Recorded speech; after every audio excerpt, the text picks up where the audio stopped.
Ladies and gentlemen, welcome to another Cosmonarchy Brood War castover. I hope you don't mind that I took a day off, because I was very interested to see what Mesk had to say in the previous castover, so if you missed that, I encourage you to check it out. It's refreshing to hear somebody else, and I'm sure he'll be back with some more takes and some more analysis in the future. We're actually planning a podcast where we talk a little bit about Cosmonarchy Brood War in that sense, so look forward to that.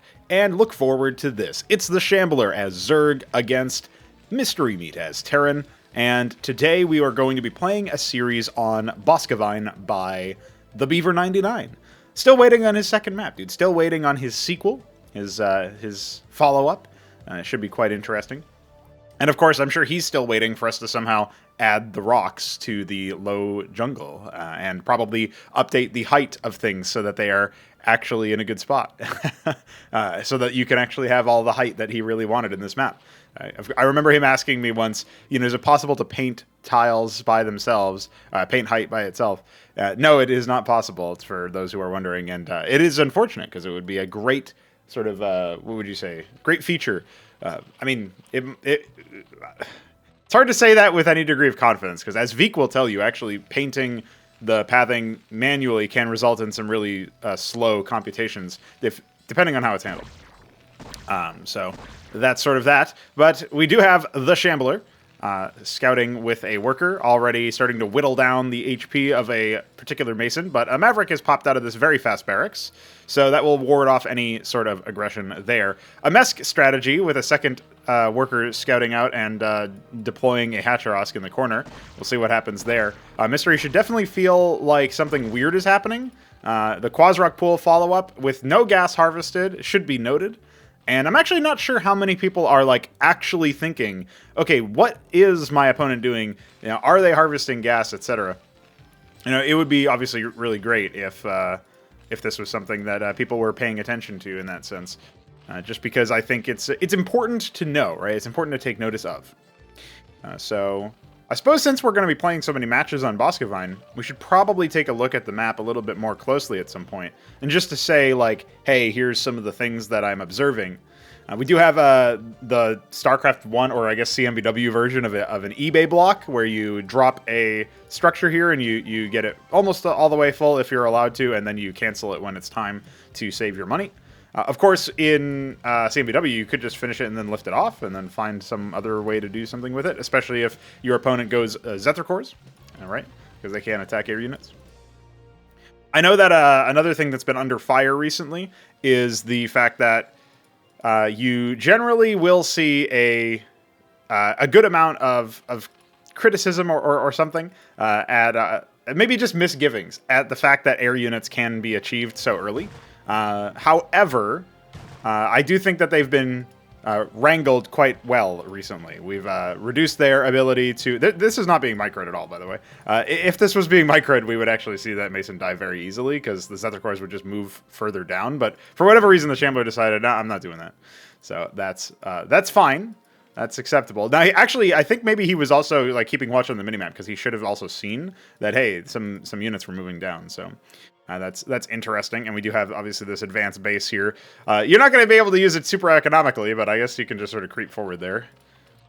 Yeah, interesting that this didn't get punished, I think probably because of the rush distance, right? And that's sort of another thing that you can think about when it comes to considering the changes or considering the air units or whatever, right? Air units have had their build times increased, broadly speaking, or other ways of making them less effective. That Maverick not actually going down could end up being pretty bad here, but I don't think it really moves the needle too much. It's just kind of interesting that he didn't even manage to get that one done.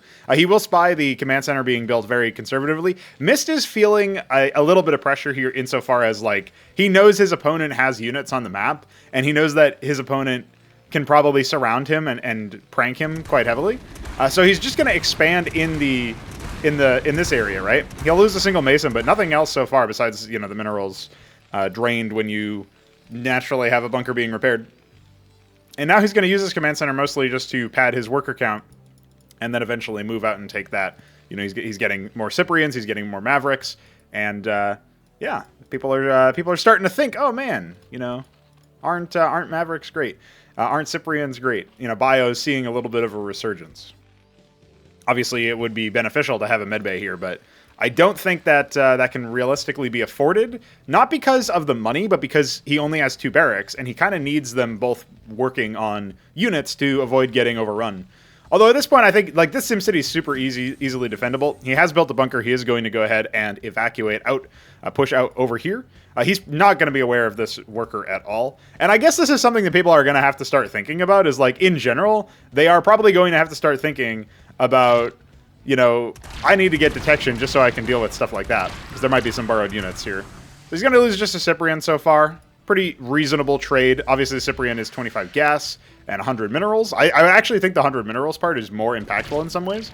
So a couple of, you know, maybe 1 Maverick going down here, nothing too crazy. But there's not too many reinforcements over here either. I mean, you see all the Quasilisks, but you need a bit of a front line for them, or you need to be taking a fight that's super beneficial. I'm actually surprised Mystery is having so much trouble here. He does add a 3rd barracks, so that's pretty good. If we go back to Shambler's base, he's not really doing too much. He only has 12 workers. He's still very all-in, despite not really doing any economic damage here. He is stopping the command center from landing and a second base from being established, but, you know, a worker does spawn down here. I'm thinking maybe in this case he wants to, you know, creep forward or maybe just take an expo. Maybe he wants to take this base, which would be really funny. I definitely would not advise that. Like at this point, there's enough infantry here to pop this through. He actually has a bunch of units in the bunkers. Like if he just unloaded all of his bunkers and then walked forward, he would wipe the floor here. The Hurricanes are now here as well, which are going to take so long for the Quasilisks to kill. Because, of course, they do have 2 armor, and the Quasilisks only deal 5 damage with only 1 armor pen. So, you know, 4 damage per hit isn't terrible, but it's not great either, you know what I mean? That being said, more Vorvercores, another very durable unit, right? Similar to the Huracan, but because of their surface area, they obviously can make it quite difficult for anything to happen there. Still, because of the lack of ecoing, right? And there's still 0 gas mined ever in this whole map for the Shambler. He does have to worry about, you know, not being able to do any sort of damage against mech, right? Like, the only reason why the Quasrock pool was, or I guess maybe not the only reason, but one of the things that makes the Quasrock pool acceptable in this case is that Mystery went bio, right? If he had gone mech, I mean, the Quasrock pool isn't terrible, but it's like it's a delay until you have something else, you know what I mean? So hopefully that makes sense. There is a star pad going down, and I think maybe it will be for an Anseal, not just for detection, but also for the passive. People have found out that actually defensively, if you're not moving out, the Anseal is super good because of the fact that it allows you to... oh my god, I can't believe the worker didn't get unburrowed by that. I don't even know if you could do one more up there. That's so close. That's like pixel distance or whatever. If it was like 1 pixel down... it would have been unburrowed. I guarantee you that one. That's crazy. Or maybe land, it doesn't proc it. That could also be a thing, but I'm pretty sure it does. Because I know it gets rid of, you know, spider mines and stuff, which is the same function. So yeah. But he has successfully taken this area. He just needs to actually land the command center. Shambler just sort of leaving that there. He has so much information based on the worker here, right? So we'll see what he's doing. He's still not harvesting any gas, but he does have a decent chunk of minerals, so he can expand again if he so desires. He hasn't even spotted this bunker here. That's another thing. Both of these players have a good amount of information on each other, economically speaking. Like, Mystery is going to know that only now Shambler is trying to expand, at least in his natural. Like, he's not really aware that there's something down here. I guess the workers that were built over here also were just sort of moved around or whatever. Like, they probably went back home. But, you know, 23 workers for... Shambler and 33 for Mystery. You are generally going to be slightly behind on worker count as Zerg, but not this degree, and obviously not to the degree that you have less bases than your opponent. Like, that's crazy, right? So he does have some units that just spawned over here that he can, of course, use to get rid of this bunker a little bit faster. It looks like it will be killed without being canceled, but at this point, that's inconsequential, pretty much. Would have gotten, you know, 75-ish minerals or whatever back. And would have been able to use that. And instead of Anseals, it's actually a Wraith. So these burrowed scout units will be preserved for the Shambler, but he's not going to be aware that there's air. He might fortuitously sort of walk through this, but I don't think he notices the fact that they're cloaked, right? Now, he doesn't have a Spraith colony, but he does have a couple of Quasilisks, you know, 5 to be exact. That should be good insofar as he can respond to a threat. I hope he doesn't just borrow all of his workers, because Wraiths actually take a while to kill workers. There are 2 of them here. So it looks like that's actually a pretty good magic number, because they only need 3 salvos between 2 of them to actually kill a worker. And so in this particular case, they shut down that base, and then they just walk away, which is the correct decision. An Ovaleth would need to be started here. So he's got to unburrow all of his workers, not just one of them, obviously. I don't know what he's doing. What's he up to? What's going on here? He's not... Okay, he's going for a... just to build a Spraith colony. So, yeah, he only lost 3 workers, but the problem is he has not expanded yet. He has no other sources of eco, and, you know... Maybe you can make an argument there's like softening up over here. That's just mostly annoying. Something that you should try to do if you can as a player is like if you're up against a human player, right? They're not an AI. They don't have like infinite multitasking capability. So just like throwing them off kilter a little bit, forcing them to respond to something. I'm kind of tricky in this sense. When you play against me, you kind of know this, that if it's at all possible, I want to actually like throw, you know, a unit at you on one half of the map, and then a unit at you at another half of the map, and yada, yada, yada. So these two actually should be spotted here, and especially now that they're attacking. This Quasilisk retreating means that actually it should pop, and then at that point he's, you know, his Zethicores have been spotted, so they won't be able to scout for anything else happening, like a Trojan that obviously isn't cloaked. Still no Anseal. It looks like the star pad was just for those 2 Wraiths initially. He's not adding any more. He kind of knows that at this point, like, the response is just going to be to... he could have turned around for that, actually. He might actually turn around for that, but he decides against it. He's going to confirm the 2 sprays. He's also going to confirm gas harvesting. We'll see if this changes into... Oh, this is dirty. Yeah, there you go. This is good even, again, just to shut down the money. Like, he only killed 3 workers earlier, right? But the problem is he killed... He stopped the mining time from happening at all, and there was no other base, right? So that's a huge issue because now, like, we saw the Atlas going down. It's already down. Machine shop starting on the back of 2 Fulcrums. Pretty big tech switch in that respect, like, not going to be predicted. We didn't comment on the med bay either, but that is up, and a bunch of clerics are already out. So, you know, this army can make a move and probably just end up crushing what the Shambler has, especially since he doesn't have any ground defense in this area whatsoever, so... As Zerg, you kind of have to, you know, extend multiple creep, Kagrant colonies, I guess. But you have to extend the creep down to this choke if you want to try to defend it with defenses conventionally, right? And it looks like the Shambler kind of already knows this, but he's also using, you know, maybe 2 here makes sense, but he's using 3. I don't know if this means like double Circuit and a Spraith or something is his intended thing. Maybe he could even go for a Larvosk. Like, he has a decent amount of money. He could obviously also expand to this base with a worker. He is going for a Hydrock Den now, which is an acceptable choice and will allow for some general activities there.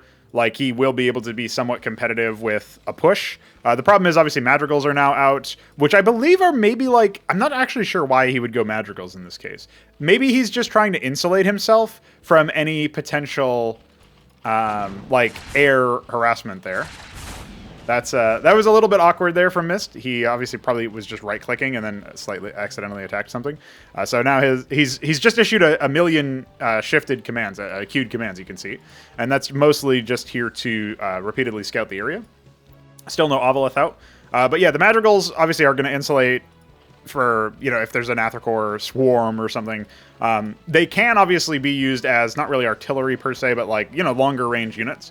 They can do that. And so it's mostly a question of whether or not the, like, they last long enough, so to speak. And they should. I mean, they're more vulnerable than Phalanxes in some ways, but they're also more mobile than Phalanxes. So despite the fact that they are less durable in terms of HP and armor, they should actually be able to withstand any sort of hostile move because they can just kite backwards or whatever. So Bio Ball is in flux, in flow.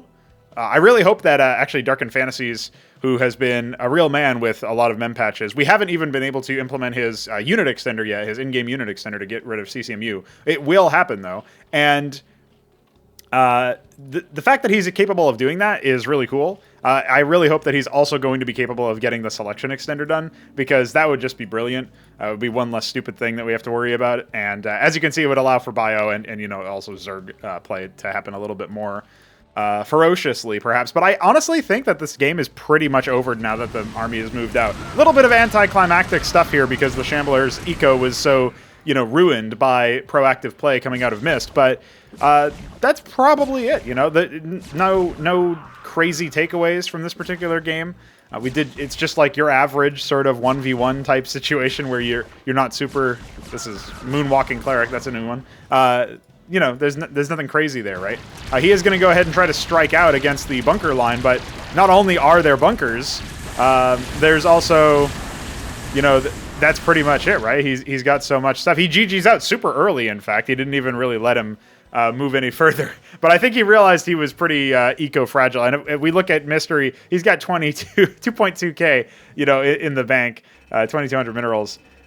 Pretty nuts in that respect. So there you go. That is the first game. Let's see what happens next. Yo, we got the Shambler back in the same position against Mist back in the same position, and we are going to continue on in this series on Boskevine. This time I'll reveal the entire map and look around for you guys, because we already know our players and we know the situation, and, you know, we'll take another look back and see if there's any crazy stuff happening. So, we did comment earlier that Zerg have to kind of pull their, like, they have to move their units down quite a bit in order to protect against this choke. I suppose if that was supposed to be adjusted in some way, it could be done so by, like, pushing this cliff back. Even just a few tiles might help, but obviously that's up to the Beaver whether or not he wants to bother editing that. And this ramp is also very wide, which allows for longer, larger sieges, you could say. So something that we've noticed as the games have gone on is that having a little bit more of a dedicated, like, choke to you know, move stuff around in, especially if it's like actually just vertical, can sometimes be even better because you can wall that off. But with ramps, obviously, it's a little bit harder anyway. You could imagine a sort of situation like that, where if you made this, you know, 2 or maybe just 1 wide instead of 3 wide, which is what it currently is, you might be more easily able to defend. However, your main isn't super economic anyway, so it might actually be just a bad idea no matter what, to try to wall that off. I mean, maybe not no matter what, but it might be, you know, slightly more defensible at the very least with regards to early aggro. So these are just some observations, you know, like this one is obviously very wide. This one also, that's double wide. This one, these two being double wide. So it's not like there's no way to enter with larger armies, but you might force more activity into this top left area because it's harder to hold this one because it's bigger surface area, wider chokes, etc. Than if you were to shrink this and maybe that as well. Although then you do also make it slightly harder to move out with a large army. So it is a push and pull.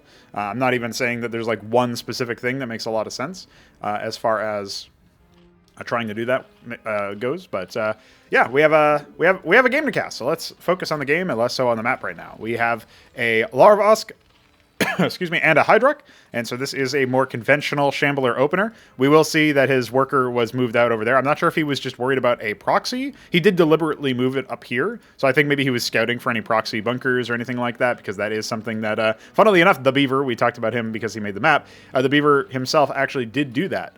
So he has done that a few times, filled him with Cyprians and whatnot. This worker is burrowed in a spot. I'm not even sure if you can dislodge this one, because if you burrow on something that's unbuildable, that obviously means you can't, you know, uproot it with a construction attempt or whatever. And with that being said, this means that he's got plenty of scouting. So this is a mixed bunker, 2 Cyprians, 2 Mavericks. We got 3 Hydras here and probably at least 2 more on the way. So this is his conventional 5 Hydra timing build that the Shambler has been working on for quite some time now. And I think he should be able to catch this Mason and kill it. Obviously, it just needs 1 more kill. And yeah, 1 more attack and it would be dead. We obviously saw the classic Brood War pathfinding going up here, and so it decided to go down. Because, you know, that makes a lot of sense. That is some blizzarding for you. That being said, we have a couple more Hydras. On this particular map, it's a little bit harder to get to the enemy's base in a timely fashion because of the rush distance. So I think the Shambler probably wants to move out with slightly more units, or at least more in the... more in production, right? More in the can. He's also macroing behind this, you can tell, because he has 20 workers instead of his usual 12, by the way. And he's even got more coming. So it looks like he'll be probably just spending his excess minerals on that. Like, I think anytime he has 25 gas, his minerals go to Hydras. And anytime he has anything else, his minerals go to workers, right? If he has no gas. In this particular case, he's obviously gone for a proactive Spraith colony placement, just in case there's a star pad move. And... Good positioning by Mystery to try to scout out any would-be spots here. He doesn't have eyes on his natural, but he does have a good amount of infantry here. Only losing a single Maverick and getting some nice consolidation shots. Obviously, the Hydras can just burrow to regain that HP relatively quickly. And this Maverick here, I think, is just going to be watching for any air units coming out of this angle. Very good positioning. By the way, if you didn't know, you can walk over mineral fields that have 2 or less return. 2 or 1, right? 1 or 2. And yeah, so regardless of how it ends up going down, it does mean that he should be able to scout this out. Now, I guess he's just using this Maverick as a scout, actually. I was thinking if you place a worker or unit or something here, like a spider mine even. I've done, not on this particular map, I did it on the Underwood against Kian, but I've placed some spider mines in areas where I knew, like, you know, ground units are probably never going to go up there. If they do, I guess they'll get mined, which is good, and they probably won't expect to mine there. But air units will go over that in order to attack my resource line. So it makes a lot of sense to do that. That actually ends up being pretty legit, so... A scouting Hydra just there to see if the army had moved out or not. Not sure if he even saw the Mason idling there, but even if he did, whatever, it's just sitting there for, you know, repair purposes. Now onto a bunker. No tech switch coming out or expo coming out from the Shambler, but he is nearing that breakpoint of minerals. And a command center nearly finished, so it will be lifted off shortly. That Maverick getting popped. Getting some good scouting info on. Honestly, a bit of a mistake for the Shambler to allow that Maverick in for so late, right? He probably should have been massing up at least a couple Hydras over here if he's worried about, like, drop play or something. You know, he can keep the rest of them in his base. But, yeah, like, the uncertainty that the Shambler has is, oh, I don't know what my opponent has, right? I have no idea what my opponent is doing. And, you know, now there's going to be an ant seal coming out here. Maybe this worker will spot the command center until then, but wisely, intentionally or not, perhaps serendipitously, the Mystery Meat command center, the second one, is actually just building workers for now, and is not really intending to lift it off yet. So this worker will have no idea that there's an expansion as a result. But because the Shambler doesn't have any real knowledge of what's happening, I think he, you know, it's just one of those things that he's got to be careful of, is like... Oh, this is, okay, instant response, so that's good. It'll just regenerate the energy. But I was going to say, that could be bad if it was just sort of like waypointed a little bit past there and just takes a bunch of shots for free. I'm not even sure if the Shambler was aware of that. Now, here's an interesting one. So an Ovolith by default can fit 3 Hydras in it. It's got 6 space. So that's a little bit of a downgrade from before, but obviously you get all of that for free. This is a huge area to traverse. If I were the Shambler, right, I might unload... Yeah, that's going to be spotted, obviously. I might unload the Ovolith in stages, like here, and then, you know, get more, and then unload in there, and whatever. Now I think his drop play is just going to be... It's been called out, basically. Mystery is not even bothering to do anything just yet about it. He's not moving his forces. You know, he's not building, like, a watchdog or anything. He's going to build a bunker, because obviously if it's an Ovolith, it can just unload units. So he'll staff a bunker, and in that case, it is an expenditure. But it wasn't able to accomplish any actual destruction, any actual, you know, advantage or anything like that. So... We'll see what the Shambler does in response to the fact that his drop play was preempted, right? And that's the thing. That's like a simple thing, right? 50 minerals, you know, 12 seconds or whatever it is to build a Maverick now. You don't need much. You literally just put a patrol up. You know, for all those people who are worried about drop play or air play, you know, you can do stuff like that. You can set up mines if you're playing mech. You can, you know, if you're, whatever your race is, you can sort of just have a unit somewhere that costs very little and allows you to, you know, successfully... set up the some sort of reaction from the attack, right? This watchdog here as well, little expensive, right? 100 minerals, but still, you know, in actuality, he's already established that this is a spot that you cannot move in, and so putting this watchdog here allows for the it basically tells the Ovolith, hey, if you want to come in at this angle, you got to take some damage. Or if there's any other air units, right? Now, this Ovolith doesn't have any units in it. We are already aware. There is an expansion that has finished. Gas harvesting already nearly about to be underway, although there's nothing on this ridge. And maybe with the Spraith placement, it might actually be a little bit hard to get it with just 2 workers. I'm not sure if people are aware of that, but if your building placement is in a situation like that, it could actually be pretty bad. For your resource economy. We can sort of keep watch of that. I'm also trying to check for a response for the... Yeah, so you could see there could be a third one there. So on the minimap, I was checking for a response. Obviously, the infantry are here. Unfortunately, taking damage from the bunker, it means that this Avaleth is pretty much 100% guaranteed to be dead. But he does scout all of the production. Now, the problem is he doesn't know that he scouted all the production because he didn't move, exit it up to the top. If he had exited to the top, he probably could have been a little bit more confident because this base is huge. You don't 100% know what's up with that. So now I like the Wraith because the odds of another Avaleth are kind of slim. So I like the Wraith there just because it allows for it allows for our, Terran player to do a little bit of harassment, or at the very least scouting without really worrying too much about anything, any sort of reprisal. Now, the Antseal does fly through and see, what's going on. He spots the two Spraits. The Wraith confirms this base. I think the Antseal would have already seen it anyway. And so we get a nice little information play. Like, that's another thing about info is that if there's ambiguity, if you don't actually know what your opponent has, then it can become quite difficult to, realistically predict what they're doing.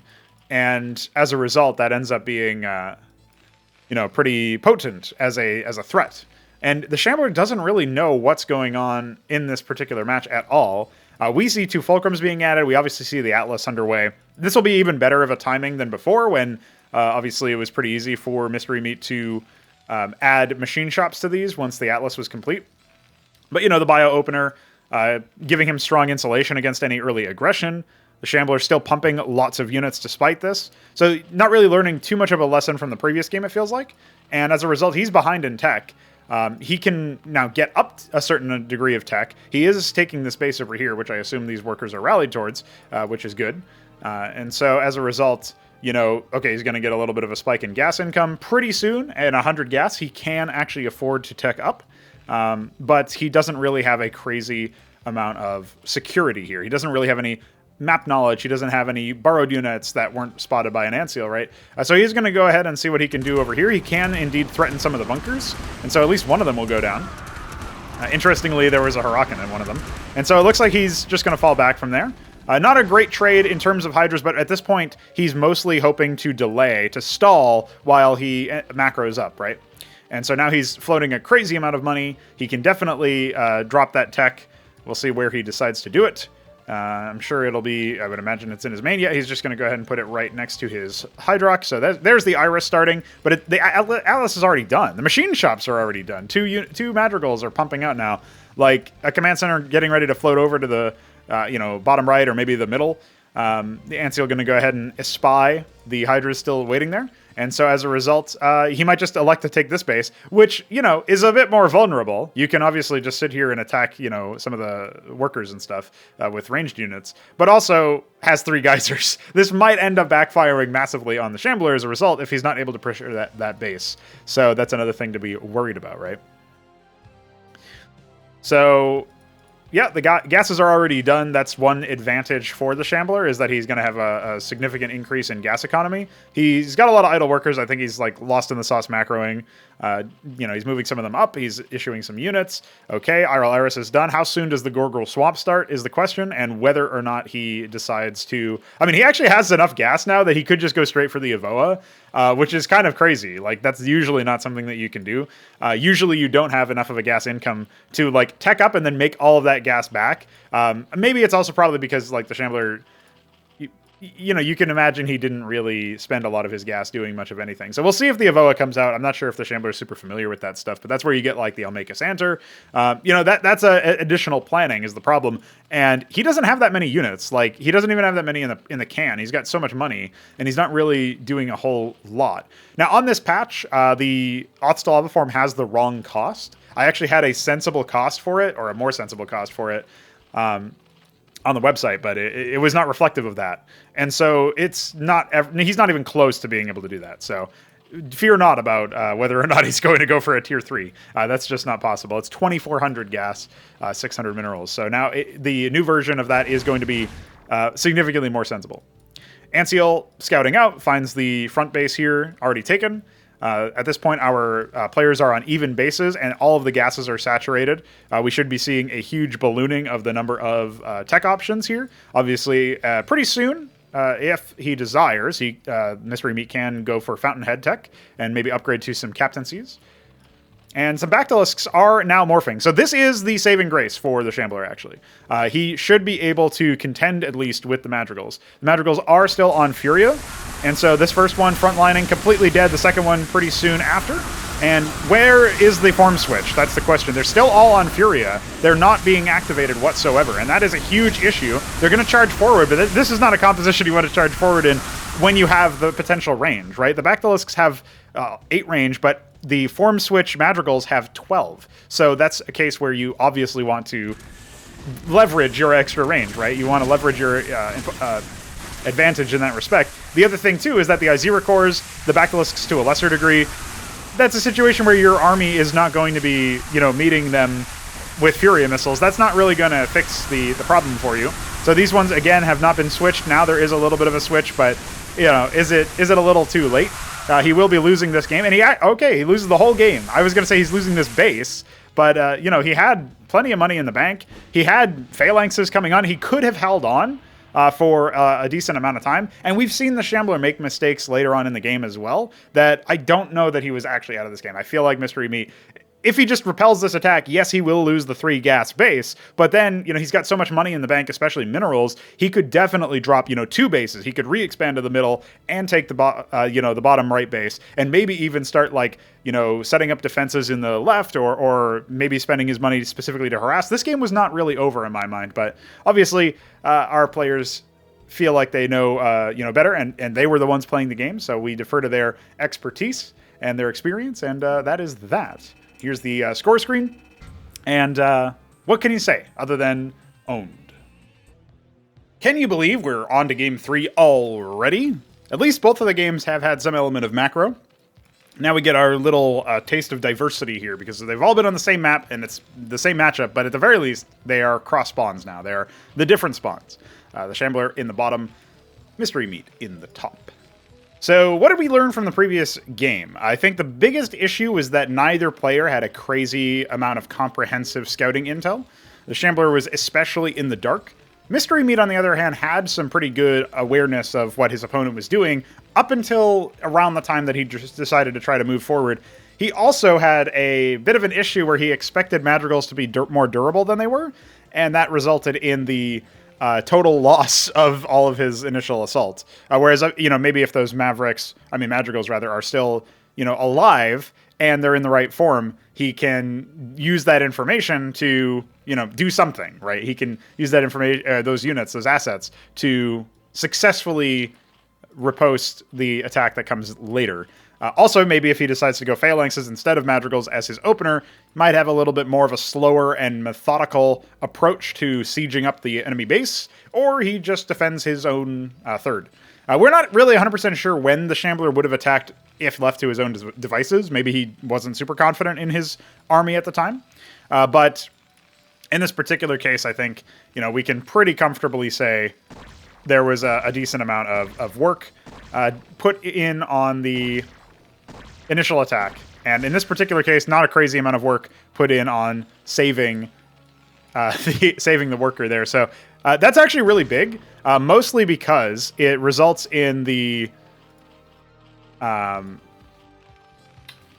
player not really having an advanced scout, borrowed or whatever, right?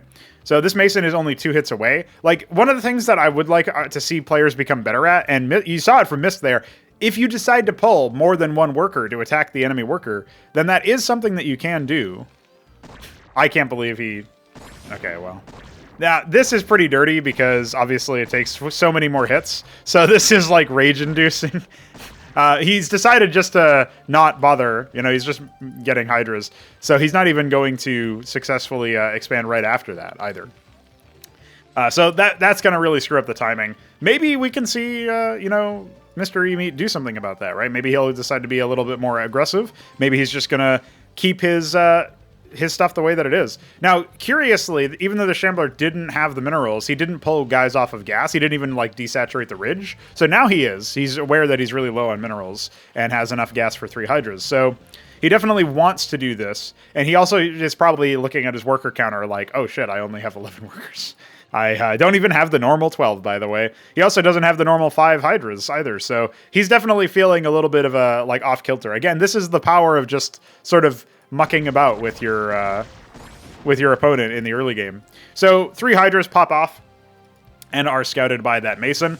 A small price to pay. I mean, you probably would have preferred that was a Maverick in terms of mineral cost, because then your Mason could be harvesting resources for you or whatever, but Maverick moves a little bit slower, and so, who knows what would have come if you had done that. Like, they might be a little bit further along the map.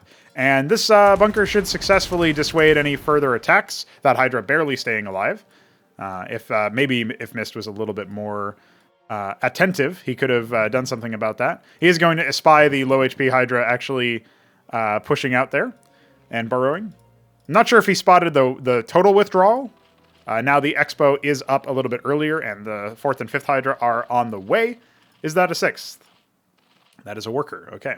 He wants to saturate this base, of course. Something else that I've noticed players are a little bit loath to do sometimes is actually transfer workers from their first base. So if you're not aware, and this is true in default StarCraft as well, workers, because of the wandering behavior when a node is fully saturated, have more efficiency the lower you have. It doesn't mean you don't want to build more workers, but it does mean that if you have only like 5 workers on a base versus all, like say you have 10 workers here and 5 workers here, the difference between 10 and 5 and 15 and 0 is like 10 and 5 is way more efficient, because at 15, you might be wandering a lot. Your workers don't have as much efficiency, right? You get diminishing returns.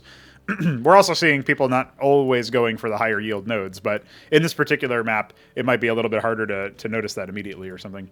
Now, the Sobolev timing is pretty good because it actually scouts and reveals the double bunker push. There is a Spraith colony for any shenanigans there, and the 4 Hydras are immediately going to start interrupting this particular bunker's ability to land, so it will have to move further back, and the first bunker is down. They don't even get a single Hydra, but they will unload here. And this is still a scary push, right? Like, this is basically the same that one Trojan would have in it, as far as units. And that Kagran colony can probably just get sniped. The bunker is now taking the fight, taking the damage. Not a single kill onto this infantry now. And so that Kagran will have to be canceled. Thankfully, it was canceled. And this Spraith colony will also go down. So this could be a very early end to the game if we're not careful here, especially on Shambler's side. Now, at this point, we're starting to chip away. This bunker mostly here to scout out any units to maybe obscure some attack move commands. And, the workers have since evacuated back over here. Remember what I was just telling you about, 10 and 5? Now, the other thing this bunker can do, as you can see, is land and then provide the +1 range. And the Cyprian range is such that it allows you to hit this Hatteras. Now, the Maverick will get sniped out, but these Hydras are so ill-equipped to path over here and attack the bunker. So this could be very, very, very, very bad for the Shambler. A lot of his units now very vulnerable. We could see, another Kagran here or maybe further back. But at this point, it looks like the Hatteras is forfeit, and I think the Shambler knows he really can't allow that to happen. So the Cyprian in the back does die, but at this point, I think it's too much for the Shambler to be able to contend with, and this Hatteras will indeed die. Behind this, it's not even like he could have done a counterattack necessarily. There's loads of infantry here, so I think maybe he had to be a little bit more decisive in how he followed this one up. If he had decided to move forward as the bunkers were landing, he would have stopped a lot of this problem. So if he had just continued to keep his Hydras underneath the bunkers, that would have been the play. And then at that point, they wouldn't have been able to land. They would have been forced to unload in the air. And maybe then they would have been, because you're unloading one at a time, maybe then it would have been a little bit easier. Although I think bunkers have a pretty low unload time. Bunkers are basically just better Trojans with no gas cost. Yes, I think if you do ignore a lot of the other things about a Trojan, you can come to that conclusion. Now, with 6 Hydras, he might still be able to, at least get this bunker burning. He doesn't even fall back or split his Hydras, even though there's, AoE on this. And so at this point, I think, the Mystery Meat army still wins. He A-moves, and now they're both on 1 HP. So that's embarrassing, obviously. But a single Hydra could just, two-hit that. And then he's got enough money to put down the Hatteras once again. So we'll see what he decides to do. First one goes down without firing a shot. Second one not yet discovered. Could be really funny if it starts tickling him at the very last second. But, this is the value. Like, I know it seems inconsequential that 2 Cyprians are still alive at the end of that.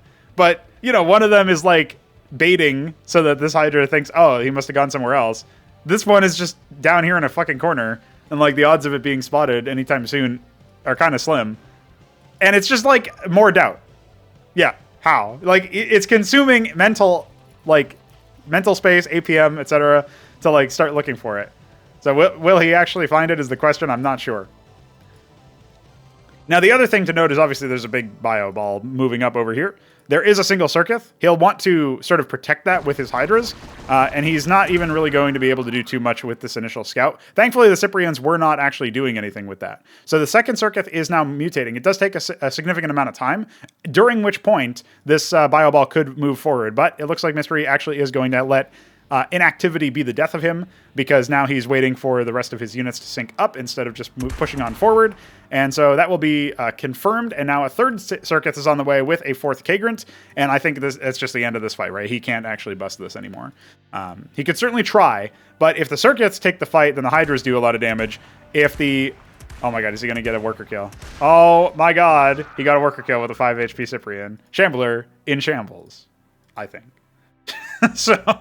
All right. Now, there is an expo behind this. Like, I didn't register that exactly, but the command center is behind this, and now we can just settle in for a more macro-oriented game. Really weird back and forth in this particular match, man. I was not expecting it.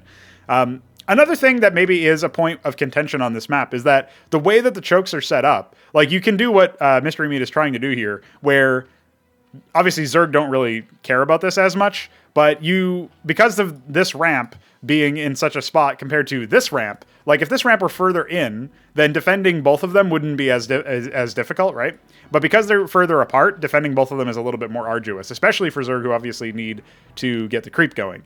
Now, these Hydras are going to pop out and wipe out this bio ball of reinforcements, which are only able to get a single Hydra to their name in return. And the 4 Circuiths are looking like they might be enough to dissuade this bio. It looks like maybe they're just waiting for the extra 3 Cyprians. The Hydras are actually going to withdraw, which is pretty bad for the Shambler, because he could have just walked up here and started shutting down that base. But he is scared about the bio ball, even though I think the 4 Circuiths would be enough to dissuade that, plus, you know, the reinforcement Hydras that are sort of rallying around. I guess this is a bit of a misrally, right? We would have liked these Hydras to be rallied over here. So it looks like now the Hydras are all the way back. Even though that gaggle of Hydras could have just walked up here and ended the game, I think. Or at the very least, they could have like pressured the workers here. They might have been able to kill the command center. But, you know, the skirmish continues. So far, trading pretty well in favor of the Shambler. But remember, he's still behind, eco-wise and everything else-wise. Almost 40 workers for Mystery, and none of them really doing anything other than, you know, harvesting resources. One of them is building an Atlas, and that is it. Whilst the 27 workers, some of which are idle, obviously very far behind. So, yep, this will get totally cleaned up. No big problems there. They only get a single, or maybe that looks like 2 Hydra corpses right there, stacked up or whatever from the AoE. And so that will indeed be resolved. Interesting that you're harvesting from the ridge and not the geyser here. But you know what? I won't question the Shambler. He has won many a game in CMBW PvP, so we'll see what happens. A lot of bunkers going down. Obviously, Mystery Meat being very cognizant of the threat that is incoming, and he's even doing, you know, what I was talking about earlier with this ramp. He's investing the extra money necessary in order to defend here. I think maybe if it was a little bit easier to defend this with, you know, bunkers or colonies or whatever, then you might actually see a little bit more proactive play on this map in these more even matchups. But nonetheless, you know, it is what it is. So these are only Mavericks, so obviously the Hydras will be more than happy to fight this. There's not the investment of Cyprians, which obviously costs way more minerals and a little bit of gas. He could just take this fight. He didn't actually kill that bunker, so they obviously just walk right back up into it. The barracks floating around is a little bit confusing for the Hydras, it looks like, for the A move. And so it looks like this is just going to be reacted to with additional bunkers. He can just choose to go for Mavericks. He's obviously saving up the gas, but no Fulcrums yet. So this play will be a little bit different. I think he might be saving up gas for an early Fountainhead. Maybe want to stick to the bio theme and go for captaincies. I was actually debating whether to enable the captaincy on the Atlas itself. I think if I did do that, though, I would have to increase the cost of the captaincy on an individual basis or something, because obviously Madcaps, Heracles, Apostles are very, very potent. So the Fountainhead here is down. And remember, this is a total of 800 gas invested and, what would it be, 600 minerals? So it's no small fee. And then even then, I think you have to pay like 250 minerals and 50 gas for a captaincy, or maybe it's 200 minerals. So either way, at the end of this, it's a pretty penny. But the bunkers are providing enough of a stalemate here. Barracks just sitting here watching for any air units, it looks like.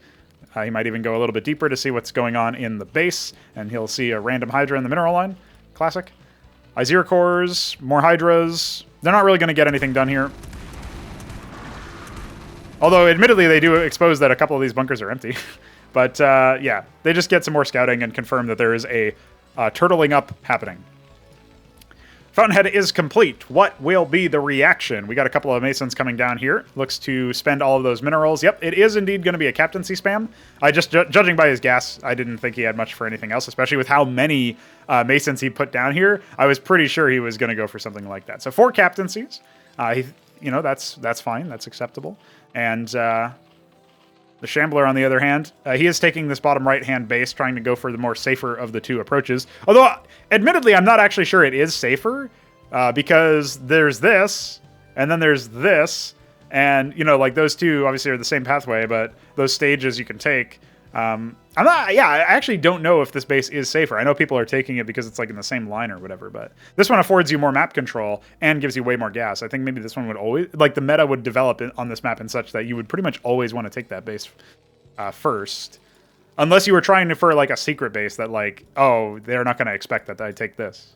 You know what I mean? So anyway, barracks going down to scout some more stuff. A proxy Huracan has been deployed. Nothing is here to defend this in the main. There are some stuff in the natural. When's the reaction coming? Does he even see it? Okay, now he sees it. Okay, I guess he did see it because he was moving the workers first. But he has units over here that he could be using, right? So, like, not 100% sure there. The attack move here is going to be pretty bad because there's no focus fire, so those Huracans are not going to get any worker kills, even though that could have been very juicy. And, yeah, it looks like the Izira cores are going to help take care of this. So, nothing too bad, but a decent number of worker kills. Obviously, worker borrowings. The transfer over here was just for the right side base. But it's not going to look super suspicious to the opponent of the Shambler, Mystery Meat. Apostles are out, as well as some madcaps. So we are going to see some lovely bio in that particular respect. Very transformative, right? Very huge in that respect. Okay, the Hydralisks do spot where this came from. And hey, look at this. We got round 2 coming to a fucking castover near you. And there you go. There's the apostle charging forward, giving the time rewind to the bio in this particular case. Obviously, each apostle is 100 gas. Could be more, to be honest. Like, it's fairly valuable. So, like, they're also not the easiest to snipe either. Maybe their HP could go down, right? They're 90 HP, which, in retrospect, maybe doesn't make as much sense. Curiously, he casted that, but he wasn't really near too many units. I guess the madcaps coming out obviously benefit from it, right? Oh, and another thing I should note is that this patch, the Apostle Lazarus energy is 75 for the energy cost. The total energy for the Apostle is 150. So this has recently been changed, and as a result, the Apostle is going to be 200 energy, and the Lazarus Agent cost will be 150. The reason to increase the max energy is actually so that anti-spellcaster play can come in for things like Savants, anything that like burns energy or whatever. It will be a little bit more effective than against apostles that haven't been microed, right? So it looks like this base is just going to be seeded. There's no static defense. There's no higher tier tech up. Oh, he was actually reacting to the Achmeds, which did look like they massacred this worker line. At the same time, a massive bioball is on the way. Iral Iris in the natural. Gorgorl Swamp on the way as well, but it doesn't look like there are too many Bactylisks here yet. So we're going to have to wait and see. He has loads of gas. Like, he could certainly do it. He is going to go ahead and mutate that round. Will he do so in the third base? Not 100% sure, but this fourth base is going to be shut down. And, yeah, we have more madcaps on the way. He's trying to keep these madcaps pumping, but he only has 4 captaincies, so it's not going to be too crazy. His mineral count ballooning off of these 2 bases. This is what happens when you fully saturate your bases, by the way, guys. Like, actually, now that the Shambler only has 2 bases really harvesting, he's going to find out, too, that he's got loads of minerals. So, more Bactylisks on the way. Should be pretty good at least holding this attack at bay. Maybe if he had a couple more Izira cores, but nothing doing just yet. Yeah, this is not being super aggressive or super effective currently. There are some more channeling in the back, so that will extend the lifespan of the units a little bit more. But at this point, he's only barely busting down the doors here. The circuits are finally dying, but these Bactylisks have mostly stayed alive, and now all of the circuits are going to be remorphing, causing the army here to need to expend control on that. So now they have indeed bust down the doors. Yeah, the Madcaps, looks like they have thwarted the Deathless. I was actually expecting there would be more units here, but they weren't rallied to the front lines. So the Shambler, as a result, didn't actually have... He actually didn't even have that much larva production, now that I'm thinking about it. He had the base in the bottom right, and obviously he had the 2 hatches in the, like, one in the main, one in the nat. But he didn't build any larvasks to mine. Oh, no, he built one. It's just down out of view down below this. So actually, yeah, he should have had enough larva to spend the money. But no, that's how it goes. And that will be the end of the game. Now, missed up 2-1. Let's see what's next. If you can believe it, we are still rolling with the Shambler against Mystery Meat. We now have a 4th match on the way. And in this particular case, we got Mystery Meat in the bottom left. We got the Shambler in the top right. I didn't really talk about the colors here, but it's tea green Zerg against Earth Tone Terran. And yeah, I think one of them was Magma Terran in one of the other bases. And it looks like it was... I actually have all of the colors written down here because that's how I know that at least one indication that the replay isn't broken. So let's go back here. We have... last game was Bronze Zerg, which, you know, I'm sorry, Shambler. And then Magma Terran, obviously. We have Peach and Blue. That was for the second game. And the first game was Vermilion and Dark Sapphire. So... Vermilion was the Zerg, Dark Sapphire the Terran, and then obviously Peach was Zerg and Blue was Terran in the second game. So now the Shambler's back to his winning ways on the top side of the map, or at least so we can hope. That way we have an even series going into the 5th and final game. And hey, check this out. The replays have actually been working all this time. That doesn't mean, by the way, that we've actually fixed the problem. Sometimes you still do need to do the AI sacrifice, as we're calling it. Which is you just build a game, play a game against the AI kills you, you end the game, and then you watch the replay, and then it somehow fixes issues. But hey, I think Veek will soon be back in action, if you can believe it, so you never know what might happen. Hey, a Zork's first opener. Now this is something we haven't really talked about. I'm not even sure that Mystery Meat knows what units come out of the Zork's Shroud, because, you know, how familiar can you be? Now he is, you know, slowing down the gas harvesting, which is cool. And it looks like he's going to start tickling the worker over here. What will be the reaction? He just lets it finish the harvest, which is probably pretty good for that. And yeah, as long as he keeps this worker alive, he should be A-okay. A little bit of a dance going on. Should get back on that gas as soon as possible. But at this point, it's now more than 3 hits away from dying. So that will safely insulate it. So a little bit of silliness. This worker having burrowed over here, and the barracks units are sort of rallying in that direction. Now, the Zorkia Shroud is actually a really good response to bio play. The Gorgor is very, very resilient, and it's also quite expensive. It's like 150 mineral, 75 gas or something. Very, very pricey. But it is a resilient unit. If there's not a... what do you call it? If there's not a bunch of Cyprians or whatever evenly split, if there aren't watchdogs, then it can just walk through. Actually, I think you can negate a single Gorgor core with a single watchdog. Maybe you could even negate 2 Gorgor cores with a single watchdog, but if you repair it, your Masons get owned, so maybe not. Now, will this Gorgor core get spotted by these Mavericks? They're on a move order. The Gorgor core is also on a move order. Will they respond? Will they... Okay, actually, the Shambler goes back and tries to kill the Mavericks. This is probably a bit of an error. So, yeah, trying to split to evade the AoE. Not super successful, but does drop it down to 140 HP.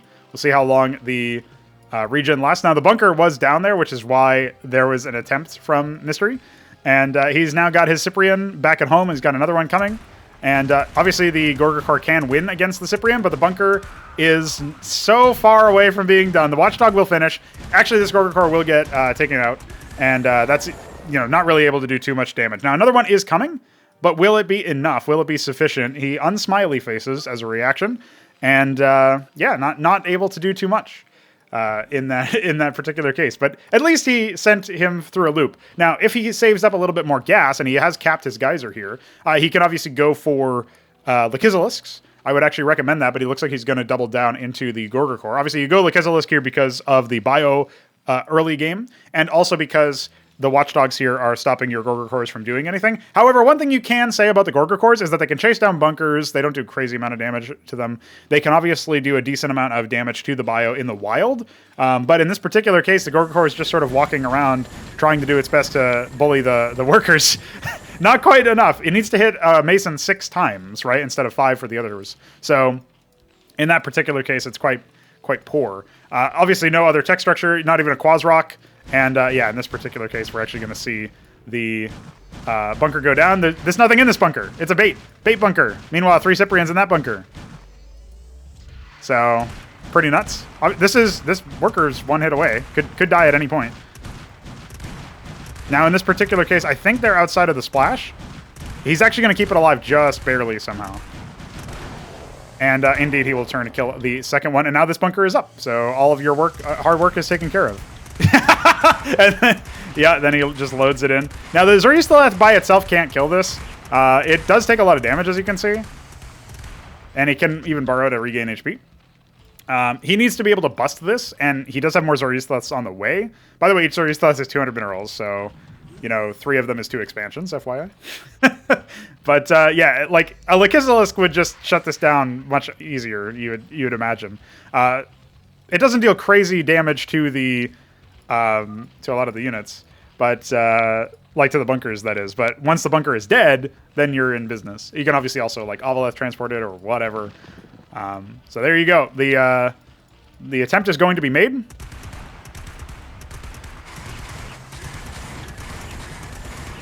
I'm not really liking the micro here.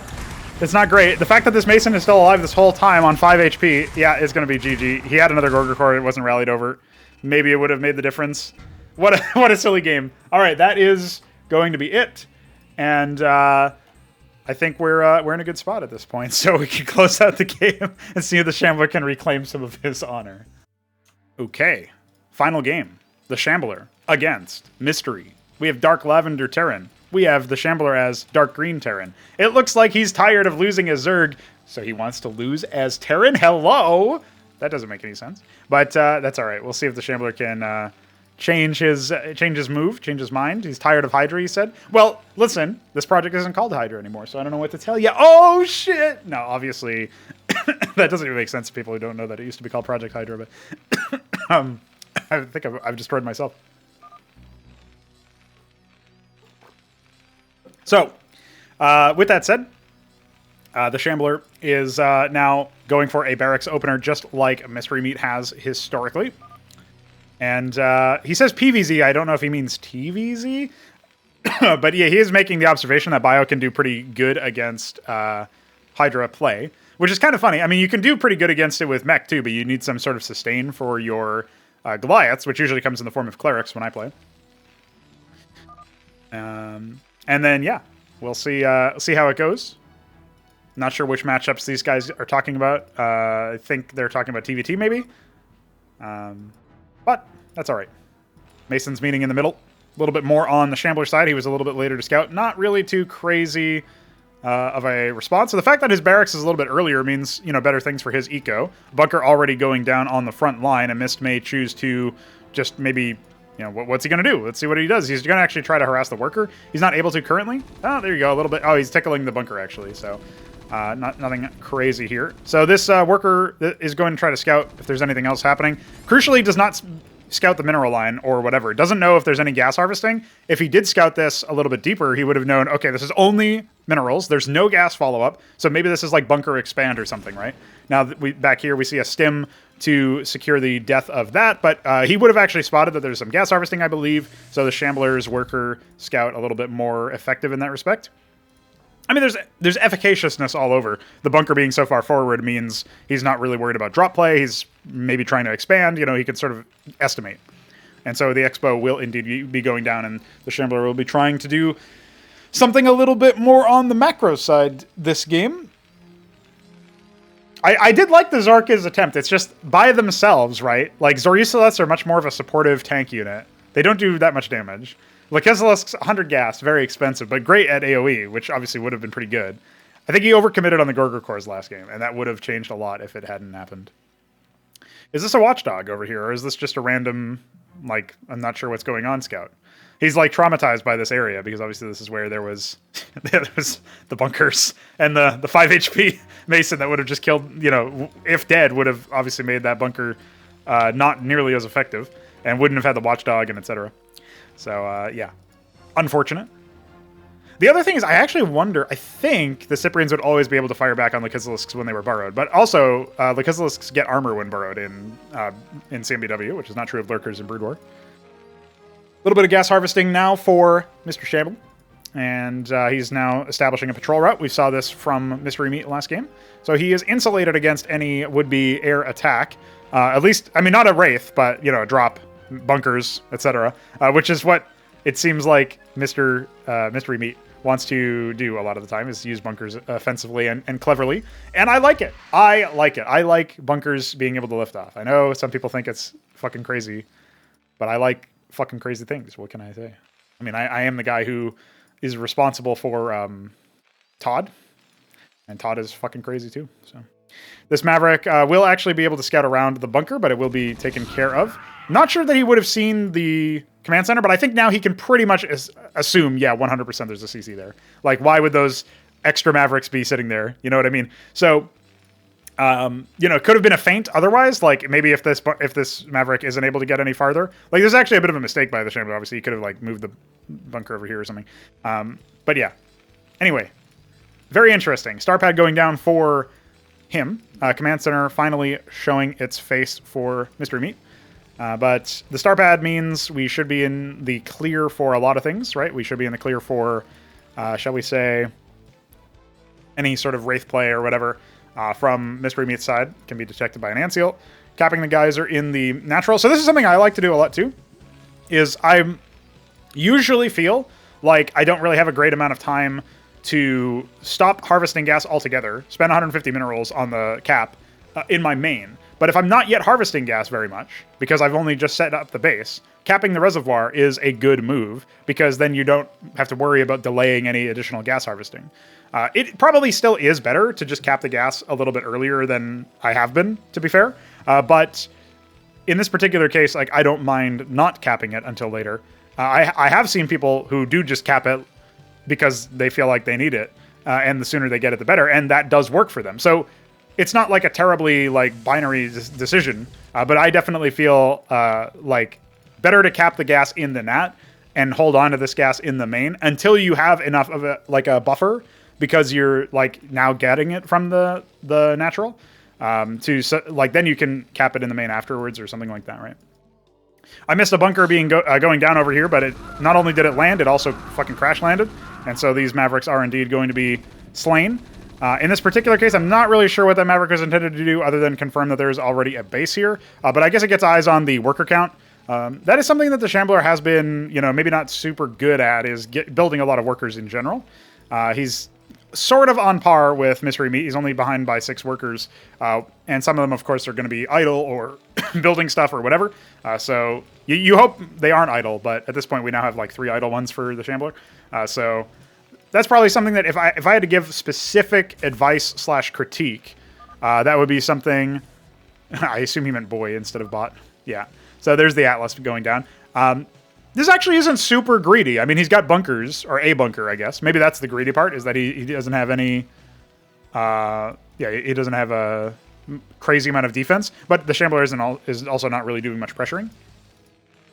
He doesn't have a crazy amount of gas himself, but obviously he can choose to take the space up here in the top left. It would be very unexpected, I think, and there hasn't been any scouting or any movement. I say that, but yeah, this one's just going to the middle base. This one's obviously patrolling over here. This one's guarding for any air or drops or whatever. Obviously, again, Wraiths will not be affected by that.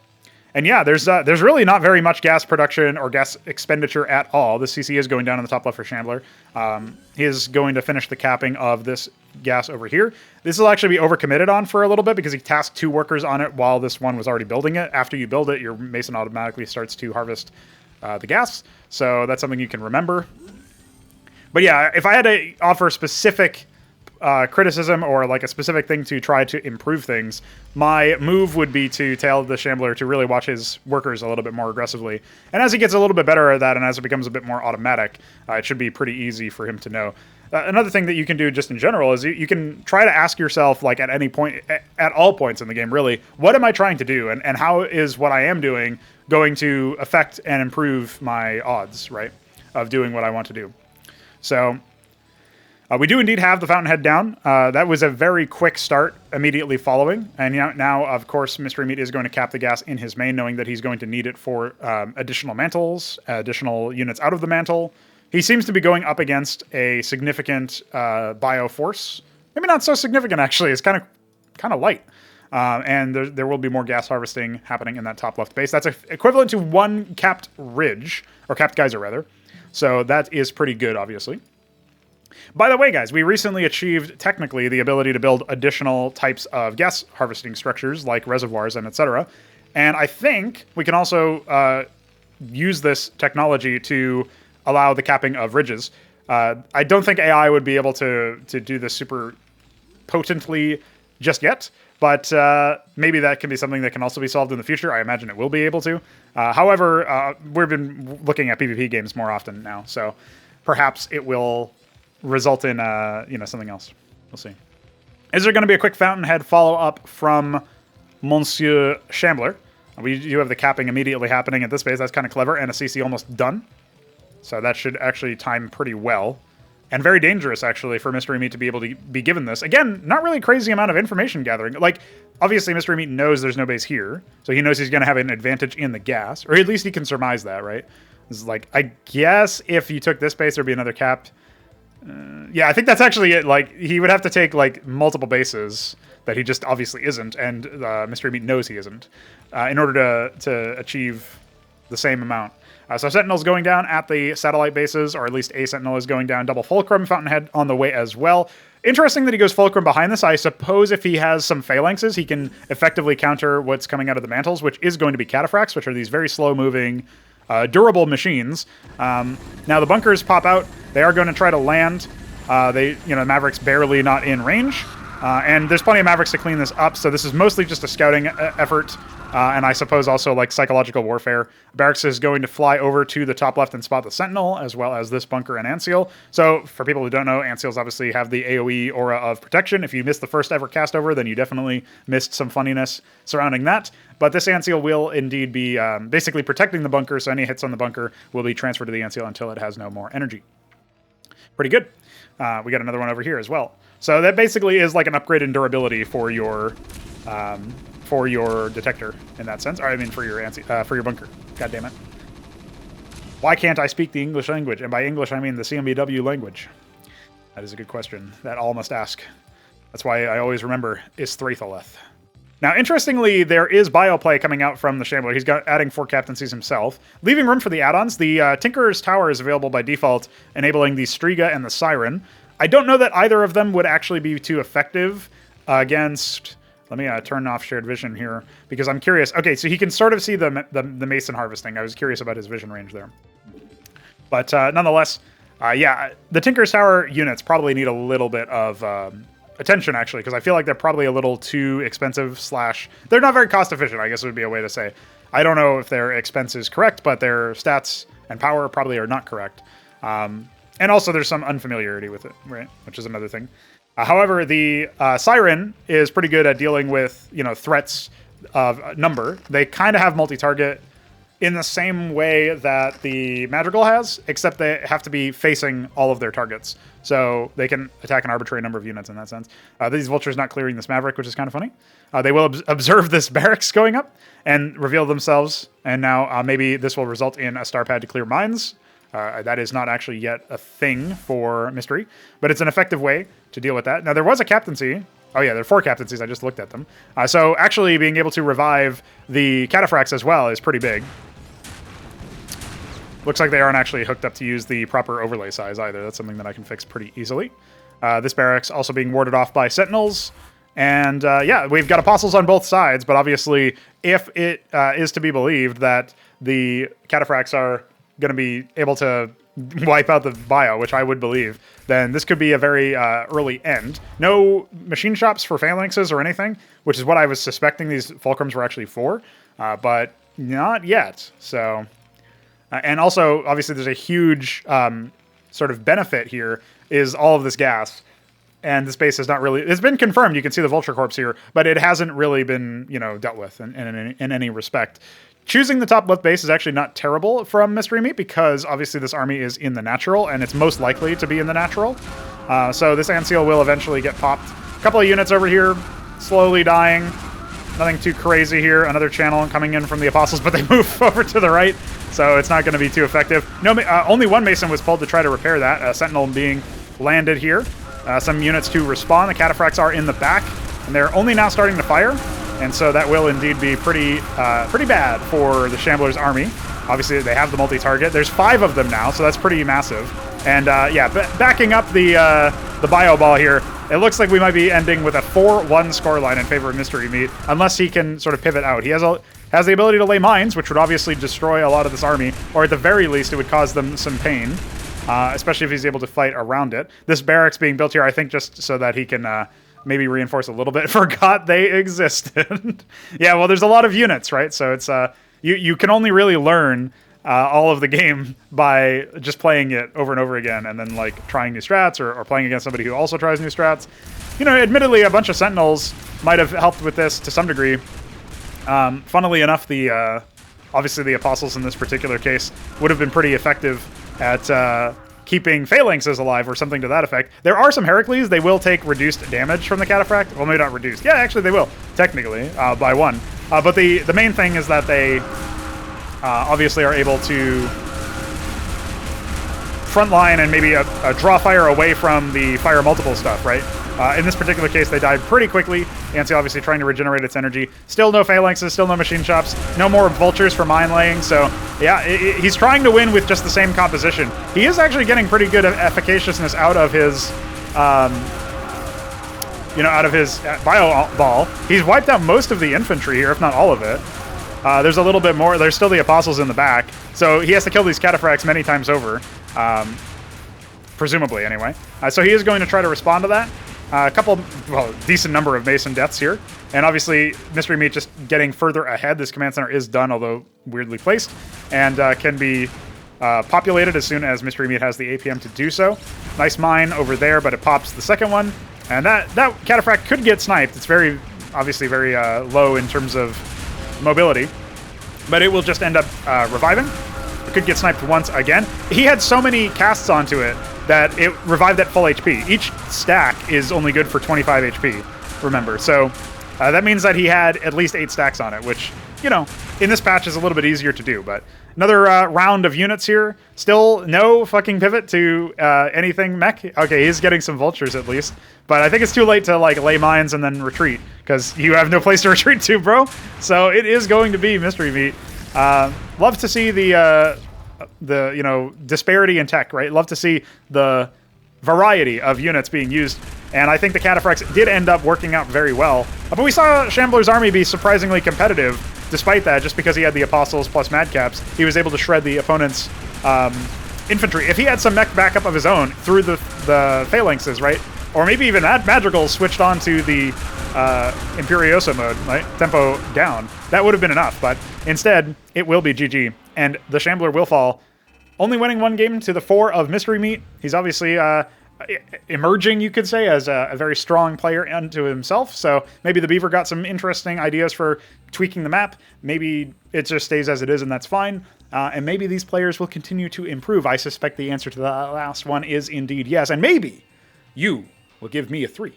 Can you believe that? You can also give Vika 3, and by that I mean you can give us 6 so that we each get 3. That's how it works. Anyway, that's going to be it for this particular cast over, and look forward to some more by myself, maybe some more by Mesk, and in general, the project continues to evolve and players continue to improve, and that is very exciting.